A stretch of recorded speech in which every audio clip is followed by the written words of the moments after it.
Hello, everybody, and welcome back to another episode about the movies with William Fletcher. As per usual, I am your host, William Fletcher, and I am joined this week by a returning guest, Mr. Ben Langford.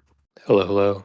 Can't wait to talk about the best piece of art ever created, pretty much.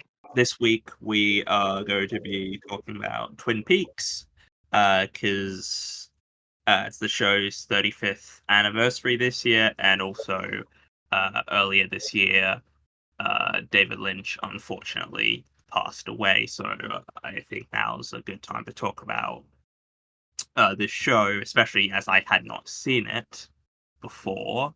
So I watched the original show and the film for the purposes of this. I did not get an opportunity to watch through season 3 or the return, whatever you prefer to call it. But yeah, so I watched the main original show and the film, which is sort of going to be the main point of discussion for this episode. I mean, I'm not really that familiar with Lynch's work. I haven't seen like a vast number of his films. I've seen like bits and pieces, but I'm not like I don't really know his career massively well beyond like I know films he's made. Mhm. Like I know of Eraserhead, and I know of The Elephant Man, and Wild at Heart, and Mulholland Drive. And I've seen The Straight Story, which I quite like, but I'm not like a Yeah, bigly like massively familiar with his work. that's interesting because I think a lot of people, like especially when it came out, found his work through watching Twin Peaks because it's Mm, so funny in hindsight that the show was like a sensation when it came out because it's so like esoteric and like singular to like Lynch's vision. mhm, But like it was a huge show, like everyone watched it, and it was like a huge question of who killed Laura Palmer, and it's really interesting because I feel like if it came out even now when people are more like open with what they can watch, like I feel like it would still not be like a massive cultural phenomenon the way it was. So really cool. And I mean, even like, since he sadly passed earlier this year, I feel like a lot of people have been going through his work that either they haven't before, they're like revisiting stuff. And yeah, I mean, he's, I think, one of the greatest artists, especially in film, that ever lived. So it's nice to see people like go back to his work and discuss it and such as we're doing now, I guess. I mean, yeah, to sort of start off with the show itself, it was sort of it was very revolutionary for its time. Mhm. You know, serialized television wasn't really a thing. It was very rare, sort of back then. Nowadays all TV shows, not all TV shows, but like 90% of TV shows have an overarching story. Whereas, sort of in the 90s and earlier, you didn't really get that. But Twin Peaks, the season it wasn't a case of the week type show. It was trying to solve the murder of Laura Palmer. And Mhm. you put along sort of other shows in the 90s, X Files were sort of starting to dabble in that, stuff like Buffy when that started, and The Sopranos, like those sorts of shows in the 90s popularized the idea of serialized television that is sort of now what you see, which is what TV is nowadays. So, you put, Twin Peaks, Sopranos, and Buffy, and that, you put they're all in it. Sort of, they are important shows in the history of television. Twin Peaks, beyond the fact of how revolutionary it was, it's a big cultural, show. I've been aware of it for a while. I'd seen there's references to it. I knew the name Laura Palmer. Shows had done parodies of it. There's an episode of The Simpsons where they do a parody of the scene, like the final scene in episode 3 of Twin Peaks, where Dale's in the sort of the red room and they Mhm. sort of got those people who sort of talk backwards. Simpsons do a whole parody of that, and I was like, oh, that's where that thing's from. It's from Twin Peaks. So it was a very big cultural thing. I was very aware of it existing, and sort of I sort of knew vaguely what it was, but I didn't I basically went in knowing nothing. Like I didn't know anything. I didn't know who killed Laura Palmer. Like I had basically no spoilers for the show when I went into watching it, which is very surprising because it's a show from over 30 years ago, and a lot of shows there's just parts they are such massive parts of pop culture that you just know them before you even see them. There's like so many films I can name where I knew the plot before, like Psycho and Fight Club, films like that where you just know the film before you even watch it for the first time. So the fact that I didn't know anything about Twin Peaks really before going into it, I think was a benefit to me because I didn't know what to really expect from it. Yeah, and I think with Twin Peaks, it's funny because like I think a big reason for that is like the twist is kind of hard to explain to like a normal person or like hard to like parody really, both because it's like really dark, but also it's like kind of an out there how it happens and how it's revealed. It's not like a simple like, oh, he's an imaginary. It's not a simple twist to spoil, which I think is kind of a beautiful like summation of the show is like there's not really a way you can like explain the entire show to someone. It doesn't really capture like the magic of it because there's like I don't know, for me like more so than like the mystery and like all like the twists of Twin Peaks is more like just like the solid like character moments and gags, like the log lady and like all these like really quirky characters and situations that happen within the town of Twin Peaks. It just makes it feel very like lived in, and I think that's just like what the beauty of Lynch was in general, was just like capturing these little like quirky moments and like the darkness of the world. And yeah, it's what made his work so beautiful. And I think this is a perfect example of that because it gets, especially the film, gets very dark. Yeah, so the show started 1990. There was an international pilot made just in case the show wasn't picked up, which sort of has the reveal, which isn't particularly satisfying. It's not a particularly where they basically just film stuff that they just sort of put in later episodes. So I think I've seen both, like the original, like the international pilot, and sort of like the main one that you're meant to watch when you start watching the show. And I definitely think that the international pilot isn't great because it does sort of just end, and that it's sort of like there is an ending and you find out who did it, but it's not an especially satisfying reveal. It's just like, oh, it's just this guy in the basement here. It sort of never really is not like a proper like, oh, this is it's not that kind of a reveal. It's sort of just, yeah, they find a guy in the basement. He's like, oh, I killed Laura Palmer. It's like, Yeah, not much to go on from there if that was how it happened. yeah. But the sort of the proper pilot, I actually really enjoyed it. I Hmm. went in and I knew Lynch's style. He's a bit out there. He does some crazy shit, and I'm not one for that Hmm. really. I sort of do enjoy realism. I'm sort of not like, if something's gonna be a bit out there, I kind of need an explanation. I don't just sort of go for like weirdness for weird's sake. And Hmm.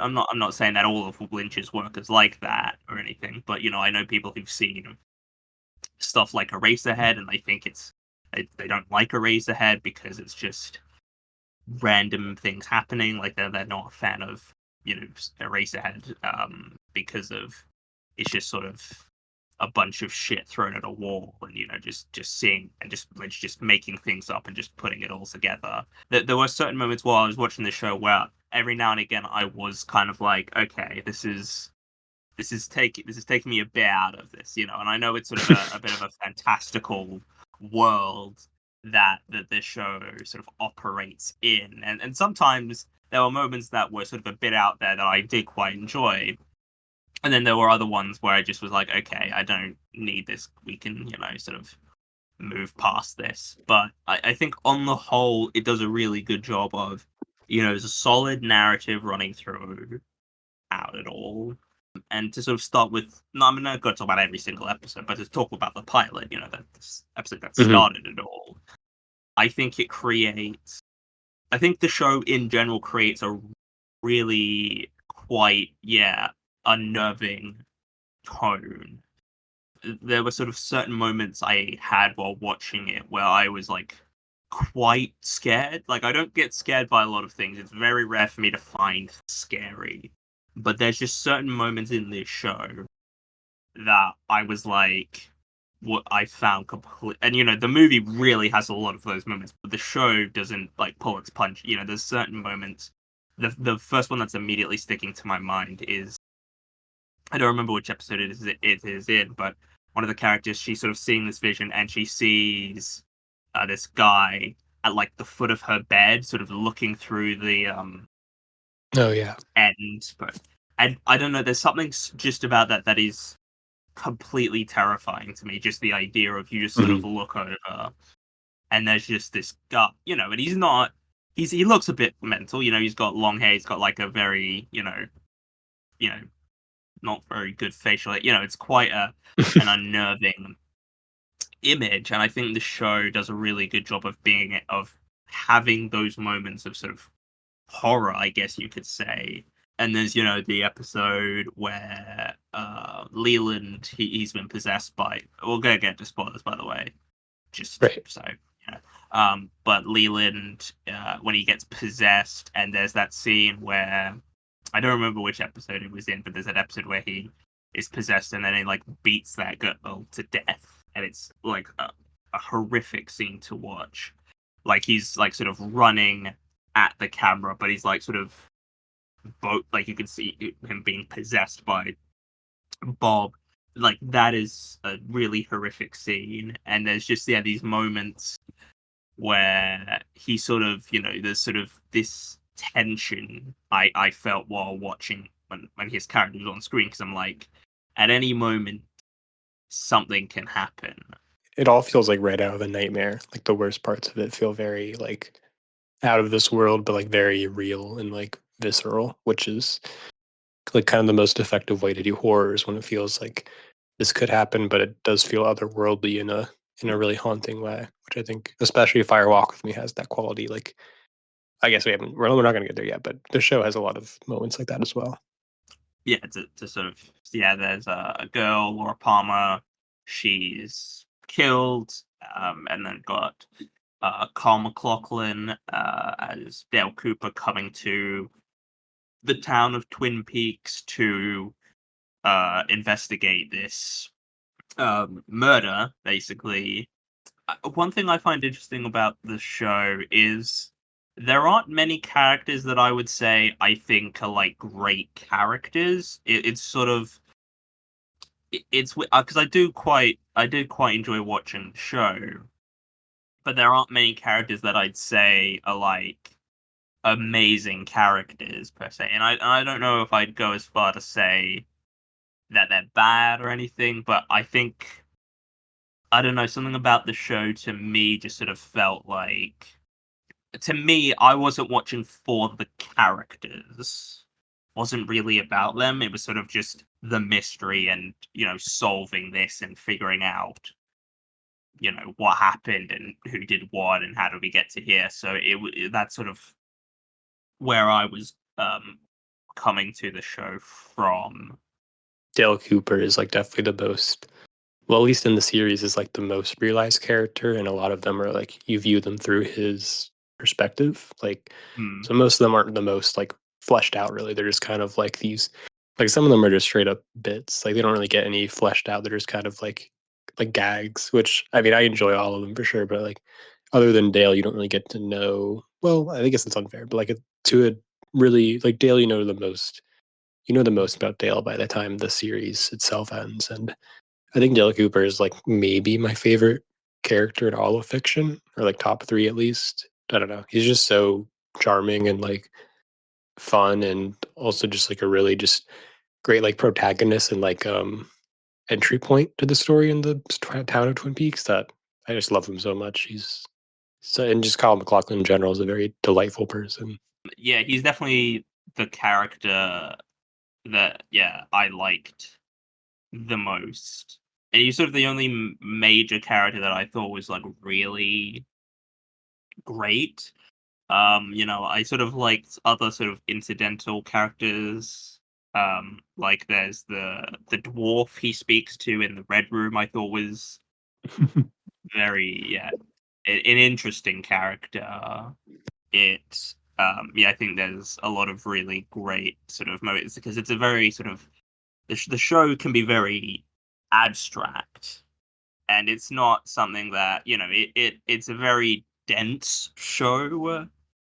The show's very dense, and it's sort of it's a very heavy thing to try and watch. Like not just the subject, but also just trying to take it to sort of be able to take it all in and to really think, because I basically for the last few days I've been sort of binging the show to Mhm. get it watched for this record. So it's sort of, and I wouldn't recommend doing that if you've never seen it. I would not recommend that because there's a lot that I certainly think missed because I was just watching every episode in quick succession. And it's also Mhm. not the most pleasant show to watch. It's a very in places it is a very unrelenting show. It sort of, I mean, yeah, again, we'll talk about it when we get to the film, but the film is even more unrelenting. Like it is a very, very horrific watch.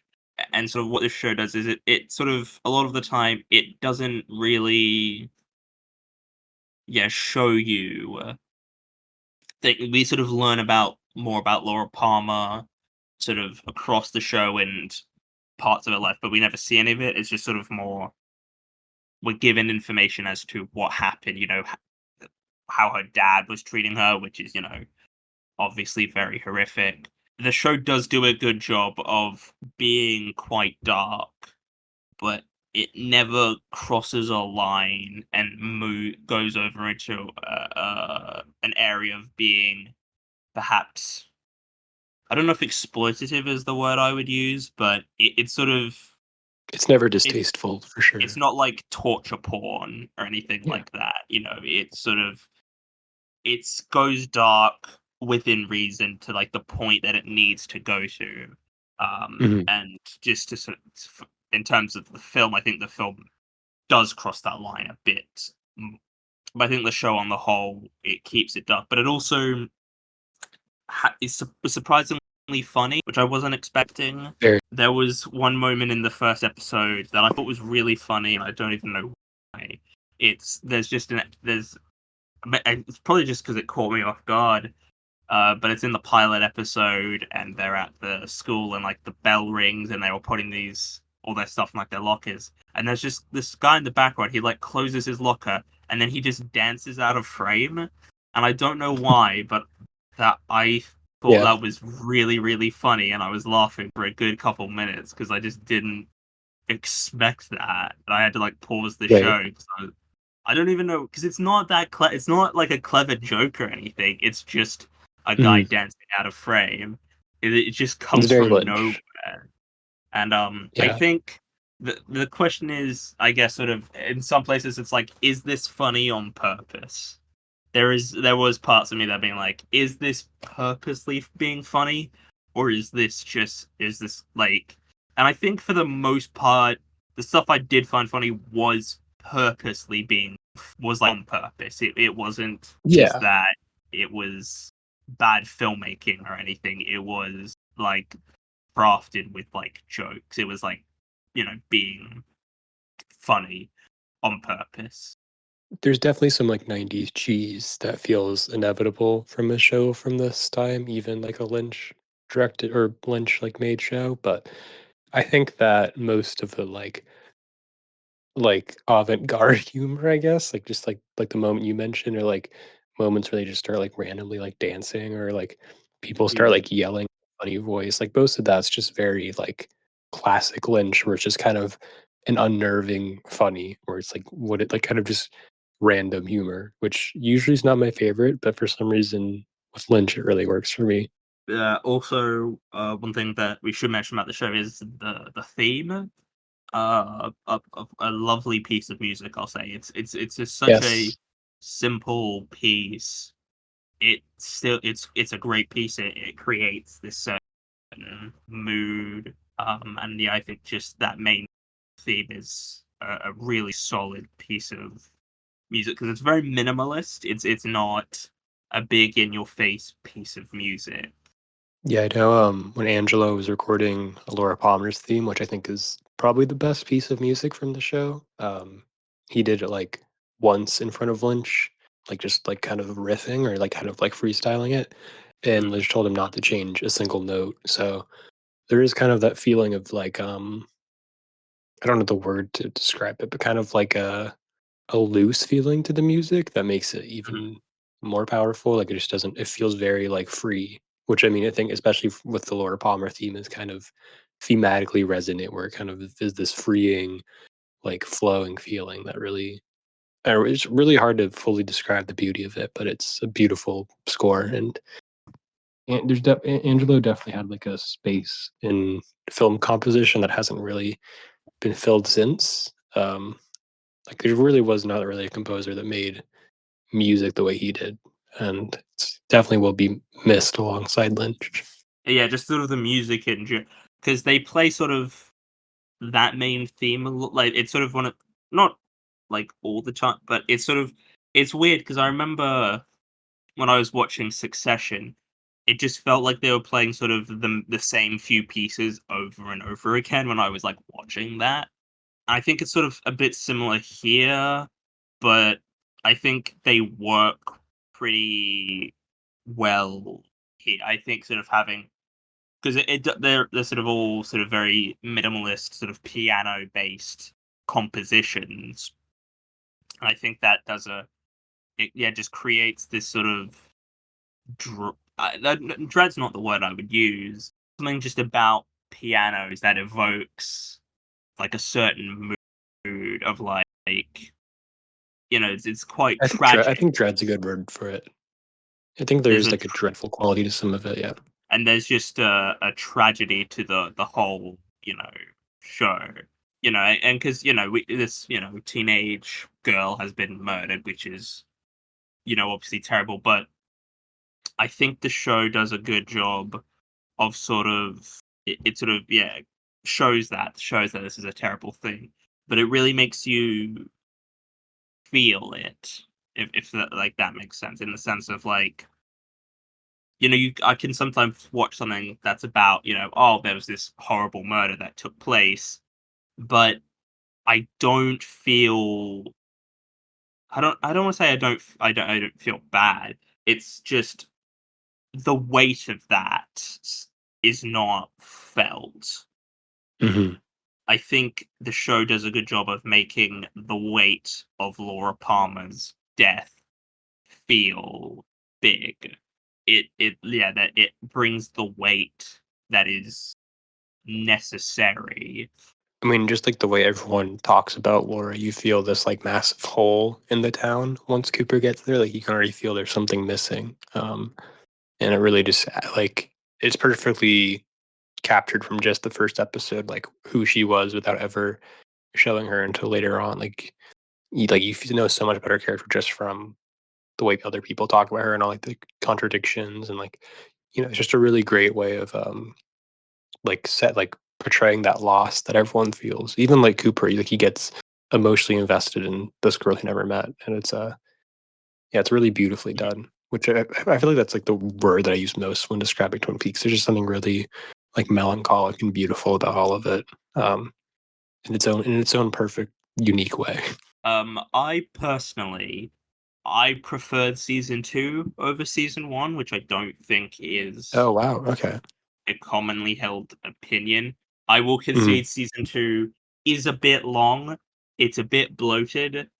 Structurally, some of it doesn't work. Like we find out who the killer is not even halfway into the season, which I think is an interesting choice that Doesn't fully work, yeah. I'm willing to chalk up to the was it ABC whoever was ABC, yeah. airing the show, to chalk it up to them, because I read that apparently they were trying to push for the reveal to sort of happen earlier in the season, so I'm willing to chalk it up to ABC.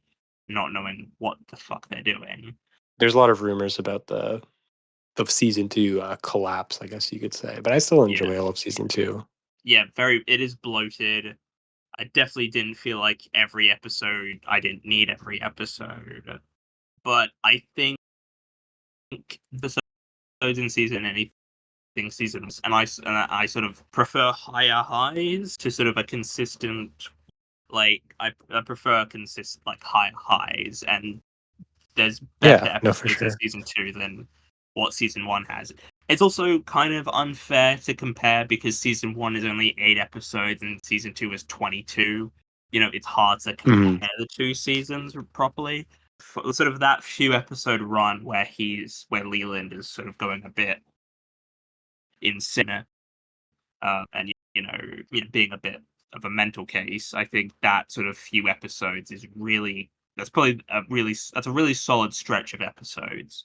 And there's that where he's got like her stashed in like his golf bag, and he's got like this golf club, and then he's like humming "Sorry" with the fringe on top while driving around a body in the back of his car, which is really, yeah, just sort of it's So creepy. juxtaposes the singing a relatively upbeat song, but juxtaposing that with a gruesome murder where it's a really uncomfortable scene to watch him Mhm. just yeah beat someone to it's not a pleasant show. This Definitely not. uh it's quite uh, tragic. I mean, that's also the episode where we sort of find out that like Leland and Laura's relationship and how traumatic it was and how appalling it is. Mhm. Laura, because Laura Palmer is a very tragic figure. We sort of find out what was happening to her.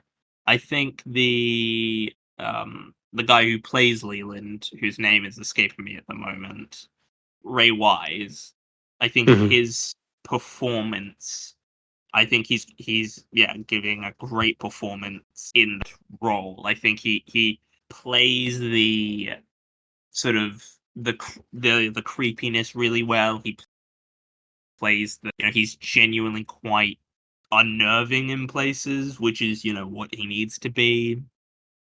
And but there is also this sympathy you have for him sort of at the end of the episode when he's no longer being possessed and he learns of what's happened. And I think that's a So great tragic, yeah. moment as well when when like the fire alarm's been tripped and there's all this rain pouring in and they in this like the cell, and he's sort of he's dying while Del Cooper's there, and there's just the water falling in. Like there's something, it's just the way that whole scene is handled, I think is really effective. And it really does play at the emotion. Like the show really, it sort of makes you feel every emotion. You can be laughing 1 minute to being terrified to crying to everything in between. It doesn't really having all these different emotions, and it never feels disjointed, it never feels out of place, you're never really taken out of it, or I certainly never was. I think it balances tone really well, is the best way I'd put it. Is it balances everything really nicely, which I think is very important.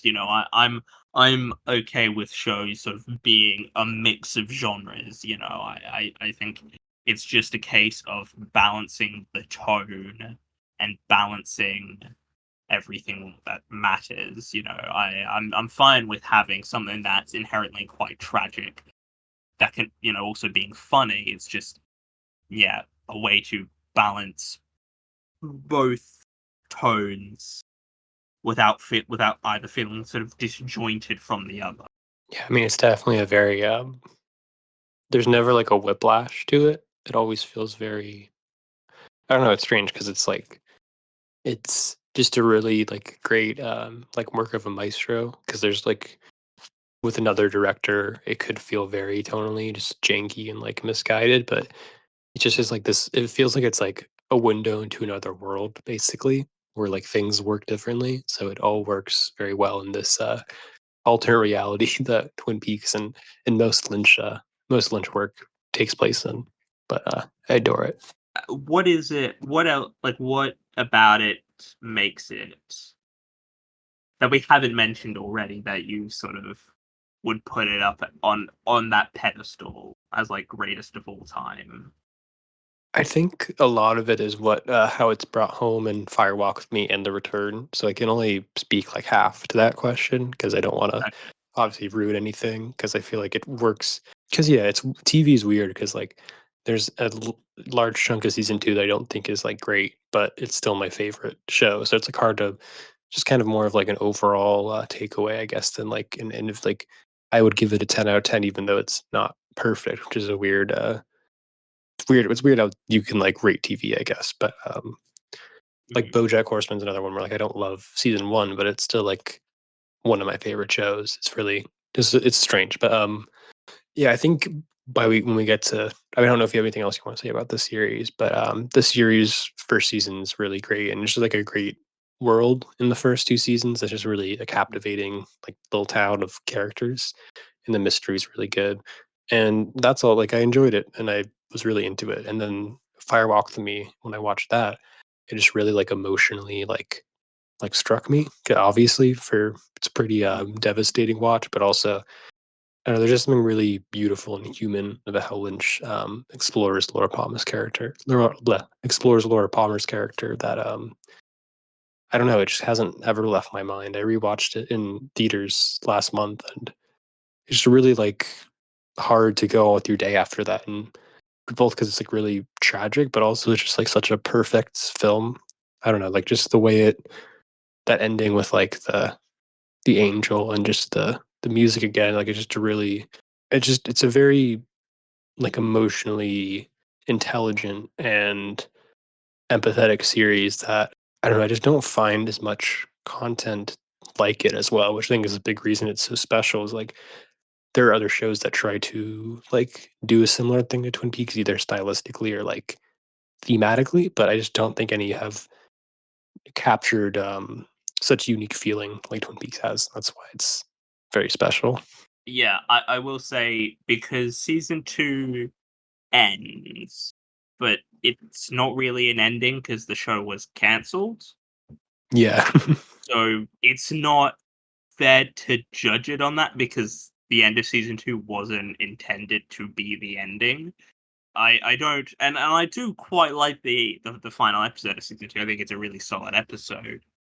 But yeah, because it's not a finale, I can't really set yeah, I think sort of because it's still not it's part of the story It's not very satisfying as like a conclusion. I'm so glad I wasn't alive in as like 1990. it works yeah it works well as like an individual episode, but it doesn't work as a Mhm. sort of conclusion to the show. And I assume season three does have like a definitive, satisfying ending.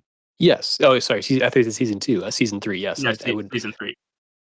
I would call it satisfying. Yes, definitely. But it's interesting because they also were talking about doing another, like a fourth season, but obviously that wouldn't happen. But I did.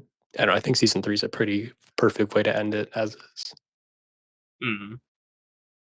Um, Yeah, it's hard. I y- don't want to say anything that ruins anything.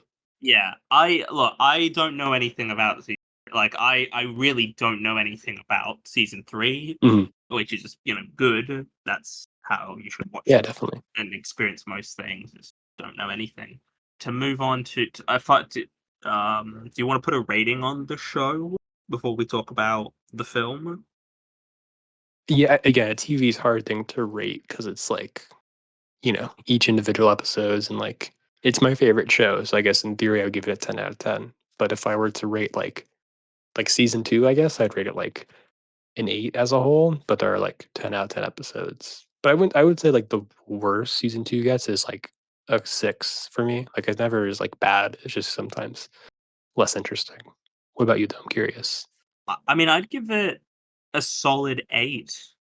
I think it's really, and I think an 8 is a pretty solid. I sort of I wouldn't say harsher. I think I'm just don't give out sort of nines and tens in general. But an 8 is good. I think there are I think the number scores have become very, like, if something gets like a 7 out of 10, people are like, why do you hate this? You sort of see Right. it with, like, in the gaming industry, review sites give a game like a 7 or so out of 10, and people are like, why do you hate this game? It's like a 7 is a good score. Like, 7 is that is good. I think for a lot of people, not a lot of people, but some people, something not being a 9 or a 10 automatically means you don't it. Or that's you're being too harsh, or something, like that. And I don't, yeah, I don't agree with that. I think 8 is pretty, good for anything really. Yeah. It's objectively Uh, a very good rating for something. yeah, it's like it's in the top, sort of third of, I think sort of, I mean, It's even a top 3. 6 is like, yeah, I'd say a 6 is like still on the good side. It's a bit more negative, but I'd say it's not like a bad. I think once you get to 5 and below, then it starts to get bad. But yeah, I give it an 8. It's just, yes, it's a bit bloated. Season 2 specifically is a bit bloated for my liking, but there's also enough in season 2 for me to quite like that I can sort of overlook that. And then we move to the film Twin Peaks Fire Walk with Me, which I watched last night. Came out 1992, I believe, and premiered at Cannes. It did, yes. I got booed at Cannes. It got booed at Cannes. I'm trying to think of like other. Yeah, I can see why this film wouldn't go down well with people. And I was looking before, and I think it's got like a 65 or so on Rotten Tomatoes. Like, it's nearly, yeah, Mhm. rotten. Yeah, it was hated at the time. I can get that.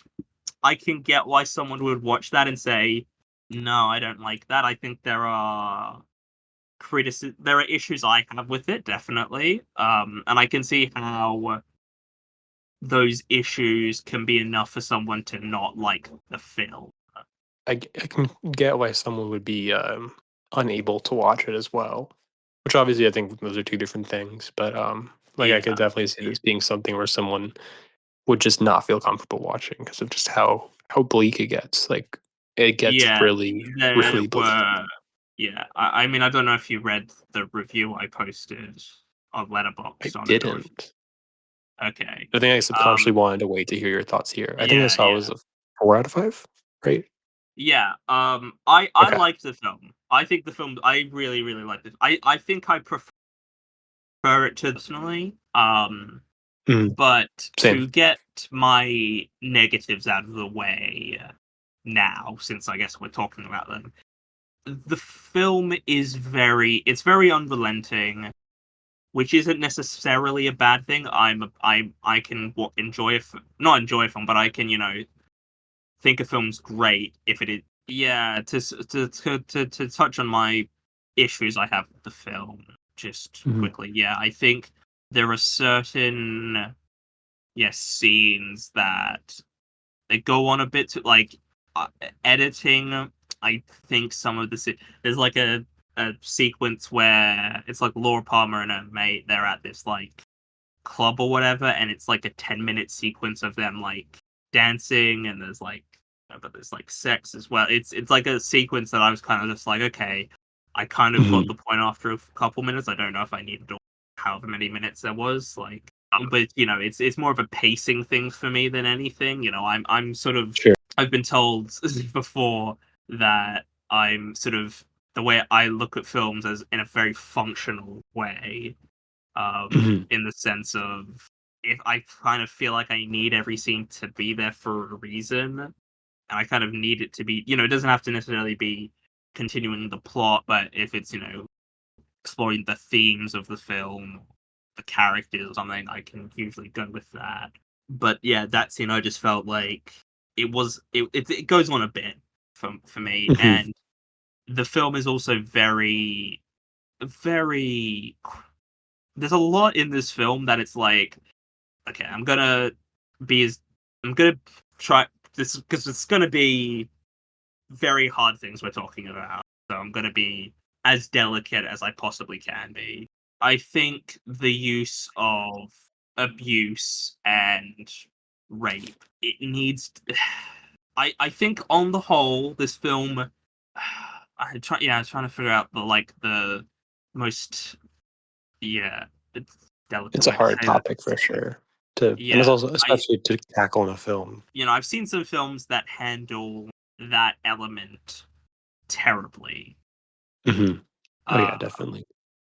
It's and really a really delicate, thing to balance yeah, for sure. and a lot of the time when I see it in a film or in any piece of media, I'm just kind of like, I don't know what you're doing with this because it's a lot of the time it doesn't feel like you're saying anything with this. And I think using that as a plot point can be really, really distasteful. Yeah, no, I think I'm not saying it should never be a topic addressed in media. I think it should be Mhm. addressed.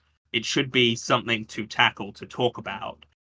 But like there is a way to do it. Like have you ever seen Straw Dogs? No, I didn't know that was a part of it. Yeah, there's a really That's Dustin horrific scene Hoffman, in right? Straw Dogs. So I mean, I guess this is a warning if you do watch Straw Dogs, which is a fantastic film. I do highly, highly recommend you watch Straw Dogs. But there's a really uncomfortable scene in it that is, yeah, it's one of the most horrific scenes I've ever seen in anything. But it plays into the film's theme and into the narrative, and it's sort of it works within the context of the film, and it doesn't feel like exploitative. Like the film makes it clear like this is a horrible thing happening. And there is other films that sort of use, assault or whatever, but they don't really play it as like a horrific thing. It almost feels like it's being used for like titillation. Problem I find a lot is it just feels like this is being written by like a horny writer who just get their fetish in there, which is a problem. Yeah, I or don't just try to think it shock should the be. audience. Yeah. I mean, I've not seen the film, but I know the Gaspar Noé film Irreversible, I Yeah, think it is, that has was a yeah, really that's what I was thinking of. Really extended, bad. and you just sort of focus in on it. And I look, I do. It is on my list of like things to watch. Like I will watch it because it is also Mhm. held up as like this great piece of work. But the fact that I know there's that scene, and it's like a really long scene as well, from my understanding, like it's a good like 10 minutes of the film is just spent on It's that scene. really yeah, I don't like that movie, is what I'll say. And yeah, I think it's just a delicate subject matter, and more often than It is, not, yeah. I don't think films do a good enough job of like showcasing it. Again, I don't think films can't showcase it. I think when you're making art, any form of art, I think you should have the right to make what you want to make and sort of show what you to show, and your film, I think that is a right that any artist should have. Mhm. But there's a way to do it properly. And also I think there are certain artists where you need to be prepared for that criticism of being like, because I think some artists get very defensive about their work when you criticize it, and I'm like, Mhm. I don't think you can explain why you disagree and why you did what you did, but like you have I think you can't say, oh, nobody can criticize this because blah blah blah blah blah. I think if you're gonna, and especially if you're gonna be dealing with heavy topics, you should be prepared for that criticism. And I think that the sort of point I'm leading to is, I think for the most part the film handles those really delicate subject matters quite well, but then there are a few moments where it just crosses that line for me, where I'm like, I Mhm. can't. This just it goes from unpleasant, like to the point, like it just sort of crosses the line into being okay. You've made your point. You're still making your point, but you made your point. You made your point 5 minutes ago. You can stop now. Which that's sort of the sort of thing I sort of found with it. But I think for the most part, it does a better job than 90% I've seen. 90% of films Mhm. I've seen that tackle the same subject. So I have to give it credit there that it does it better than a lot of other films do. Yeah, I mean, it's the type of topic where if someone said they don't wanna watch like, they don't like anything or wanna watch anything with that topic being addressed, like, that's obviously totally justified. Everyone has their own, like, experiences and, it's a really delicate and very, like, traumatic thing that, like, it's hard to talk about, like, how it should be used in art, if it should at all. I think there's reasons to say it shouldn't. I think there's Mhm. reasons. Yeah, I think that what makes this feel genuine is just how empathetic, Laura Palmer's treated as. The whole like, you see just Mm. how it's, like, from her perspective versus if this film like, if they went to this level of, like, depravity and, like, explicitness of, like, what's happening, if they did it from, Dale's perspective in the show, I think it would have felt a lot less genuine and a lot less, empathetic than when you're getting it when you're seeing who Laura Palmer is, how she interacts day to day, and then by the end, you see how she is able to I don't move on's not the word, but come to some sort of peace, and, which is really what like, a lot of Lynch's films so it's funny because he's such, like, a anyone who talks about him or you see clips of him, he seems like such, like, a like, kind of upbeat and, like, quirky guy, but he really delves in, like, the deepest, darkest realms of humanity. It, tends to look for a light in it, which I think is what makes Laura Palmer and Fire Walk with Me so powerful is you just see the horror of the real world and how awful humanity could be, and there's still within that a glimmer of light, no matter how small it is there. I think that's what makes his work Mhm. at least resonate with me so much is there is like just that hope, no matter how bad things are in this person's life, there's that hope of some sort of like piece of life that perseveres. Yeah, I think how he handles Laura Palmer is one of the most like beautiful handlings of a character's arc in any film, personally. Yeah, Cheryl Lee gives a really great performance here. I think she imbues Laura Palmer with just there's so much tragedy to that character, and I think Cheryl Lee, yeah, imbues the character with so much. And it's just, yeah, such a tragic figure, but again, it never feels like it's sort of trauma porn. And I talked to a friend of the show, Skylar, about this, Mm, and he's told me that he thinks Twin Peaks Fire Walk with Me is like maybe the scariest film he's ever seen. yeah, it's up there for sure. So yeah, and the thing for me that I find there's a lot of stuff like films I would put as like the scariest films of all time are kind of not really based in reality.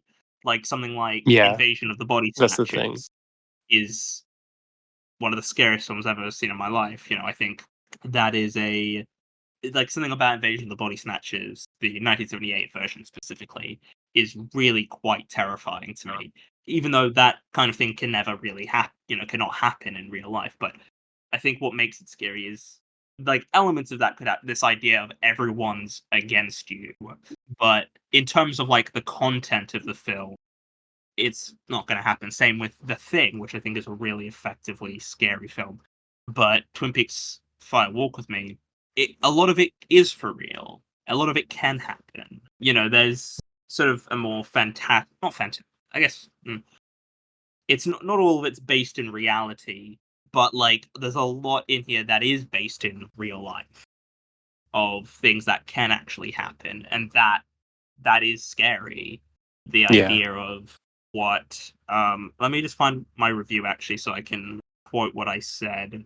Yeah, so I said there's something that Twin Peaks taps in that is truly terrifying. Like there's something about it; it just taps into something that is really scary. And I also said there's a simplicity to how this film just gets under your skin and creates something so haunting. For how surreal it gets with its horror, it's like the most realistic part is the scariest. And I think that kind of summed up what you said. But yeah, I mean, it's really effective in that. Because sort of in the main show, we don't really learn a whole lot about Laura Palmer.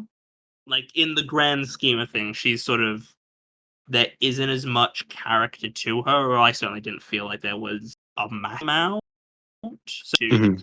other characters in the show.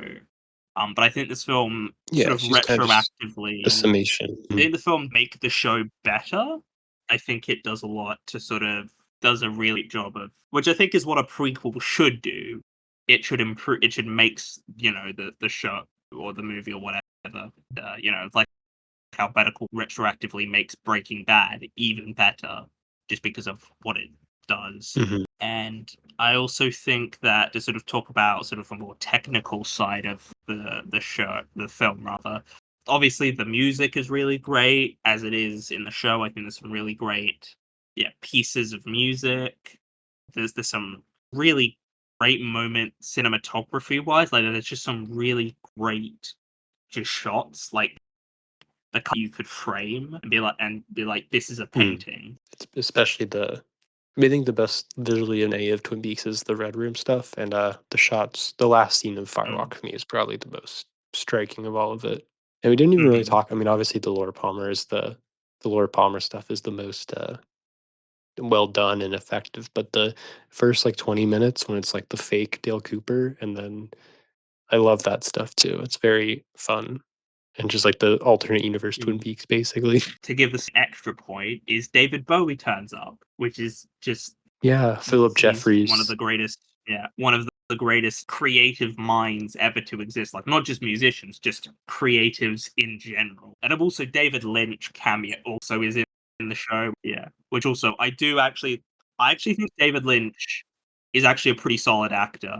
I thought his character was actually really funny. I really liked him. And I mean, I also liked his appearance in The Fablemans when he's playing John Ford. I thought that was a Yes. really surprisingly good performance from him. I Yeah, it's never amazing. associate him with acting because he just, Mhm. in my mind, isn't an actor. He's a filmmaker and he's a director and Right. writer. He's not an actor.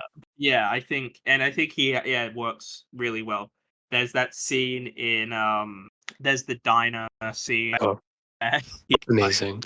I had a character in it where he's like in the diner and he's trying to kiss this girl, and then like this guy comes in, he's just yelling at this guy like oh yeah, he's like explaining it to this guy, and I was like, okay, this is actually quite. I did quite funny that he was just explaining like, oh yeah, oh yeah, watch me do it again. It doesn't leave you with many good feelings. Doesn't you're not leaving Mhm. thinking, oh, that was such a great watch. I want to watch that again real soon. You just want to Right. just try and be happy after that, but you can't Yeah. because yeah. The world is a scary I place. mean, it's a really yeah. I think it's a really good film. I quite like it. Yeah, but I give Twin Peaks 5 an 8 out of 10 as well. Good film. It's in my, like, top 10 of all time, so obviously a 10 out of 10. I have 4 of his out of 5 star, Mhm. I think, but, it's definitely cleared out as my favorite of the 4. But I think yeah, I did not to watch the third season for this. But I do intend on watching it. I mean, is there any final things you would like to say? No, I mean, I think I got all of my Twin Peaks admiration off my chest, and, I guess, like, the last thing I'll say is, rest in peace to my goat, David Lynch, and his art will always be here Yes. and always be inspiring. Watch Mhm. it. Watch the film. Um, and I mean, yeah, watch all the show. Watch all 3 seasons. But I mean, I don't really have much more to add to that. Is there anything you would like to plug before we wrap this up? I don't think so. Watch, watch Sinners. Sinners is great. Yeah, thing. Listen to of the show. See, there's sure. I think there'll be something to interest you when we're nearing 200 episodes of this. So there's a Congrats, massive that's back awesome. catalog of episodes. So yeah, I hope you've all enjoyed listening, and I'll see you all in the next one. Goodbye.